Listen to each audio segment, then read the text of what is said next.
নমস্কার, তোমরা সকলে কেমন আছো? আমি তো বেশ ভালো আছি। তোমরা নিশ্চয়ই ভাবছো এই ভর দুপুরে শাশুড়ি বৌমা মিলে কোথায় যাচ্ছি, তাই তো? চলো তোমাদেরকেও বলি যে আমরা কোথায় গিয়েছিলাম। বিষয়টা হচ্ছে এই মাসেও যে ছট পুজো হয় সেটা কিন্তু আমরা বাঙালিরা অনেকেই জানি না। তোমাদের মতো আমিও জানতাম না, কিন্তু মালদাতে এসে সব কিছু জানতে পারি। যাই হোক, তো এই মাসে মানে চৈত্র মাসে নাকি ছট পুজো হয়, সেটাকে চৈতি ছট নামেও বলা হয়, অনেকে বলে। তো তার জন্য আমরা চলে গিয়েছিলাম ঘাটে, আমি আর বড় মা মিলে।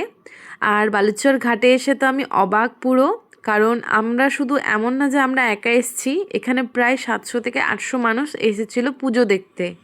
এমনকি অনেকের মানতের পুজোও করতে এসেছিল। এই এই সময়টাই বেশিরভাগ যারা মানত করে তারাই পুজোটা দেয়, আমি যতটা জানতে পারলাম আর কি। তো ভীষণই ভালো লাগলো দেখে।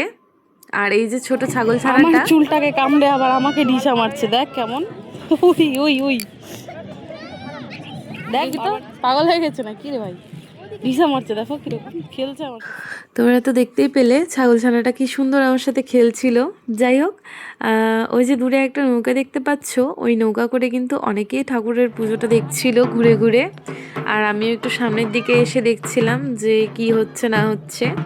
একদম যেরকম করে নভেম্বরে ছট পুজো হয় সেরকমই সেম হচ্ছে, কিছুই আলাদা না। কিন্তু এই সময়টাই কাদাটা কম থাকে আর জলটাও যেহেতু কম থাকে পুজোটা দিতে সুবিধা হয়, আর ঠান্ডাটাও কমই লাগে। যাই হোক, তো আমরা বেশ বসে বসে পুজো দেখছিলাম, আর সবাই তো জলে নেমে পড়েছে। এখন সূর্যাস্ত যাবে, তারপরে সবাই জল থেকে আবার উঠে যাবে। আর এই যে এখানে ড্রোনও এসেছিলো, ড্রোন নিয়ে খেলছিল সবাই দেখলাম। তারপরে তো সন্ধ্যা লেগে গেছে প্রায়, আর এরাও জল থেকে সবাই উঠে পড়েছে।